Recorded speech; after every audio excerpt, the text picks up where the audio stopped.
রঙে আবিরে বসন্ত উৎসব পালন। গঙ্গাসাগরে রুদ্রনগরে দোল উৎসবে সম্প্রীতির বার্তা।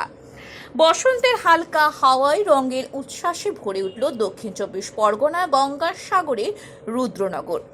শিল্পনগরের উদ্যোগে আয়োজিত দোল উৎসব এবছর পেল বিশেষ মাত্রা। সকাল থেকে রুদ্রনগর চত্বরে জমে ওঠে রঙের আসর, আর সেই আনন্দে সামিল হতে হাজির ছিলেন রাজ্যের সুন্দরবন উন্নয়ন মন্ত্রী বঙ্কিমচন্দ্র হাজরা। মন্ত্রী ছাড়াও অনুষ্ঠানে উপস্থিত ছিলেন সাগরের ভিডিও কানাইয়া কুমার রায়, সাগর পঞ্চায়েত সমিতির সহসভাপতি স্বপন কুমার প্রধান, জেলা পরিষদের সদস্য সন্দীপ কুমার পাত্র, শিক্ষা কর্মাধ্যক্ষ অমলেন্দু পাল এবং পঞ্চায়েত সমিতির কর্মাধ্যক্ষ প্রলয় কান্তি দাস সহ অন্যান্য ব্যক্তিবর্গ। সকলের উপস্থিতিতে এই বসন্ত উৎসব হয়ে ওঠে প্রাণবন্ত উৎসব। রুদ্রনগর এলাকায় এদিন ছিল একেবারে অন্য চিত্র। ছোটদের কোলাহল, রঙের হাসি, আবিরের মাখামাখি সব মিলিয়ে এক মিলন মেলায় রূপ নেয় সাগরের রাজধানী রুদ্রনগর। শিশু কিশোরদের স্বতঃস্ফূর্ত অংশগ্রহণ নজর কাড়ে সকলে। হাতে কাঠি নিয়ে ঐতিহ্যবাহী লোকনৃত্য পরিবেশন এবং বসন্তের গান নাচে উৎসব যেন ছড়িয়ে পড়ে চারদিকে।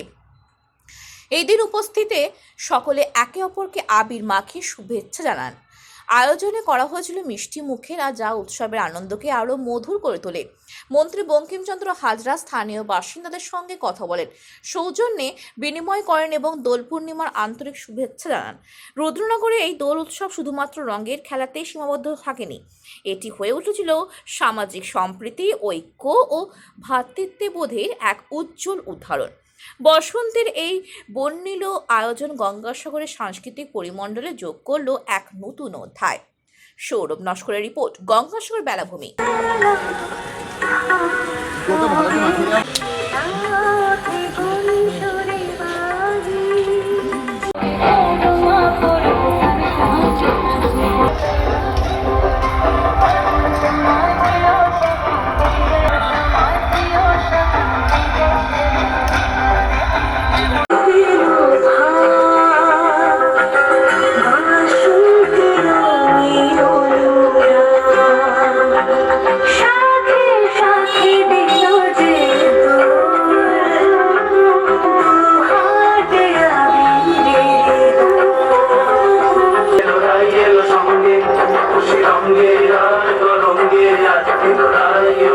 রঙের সঙ্গে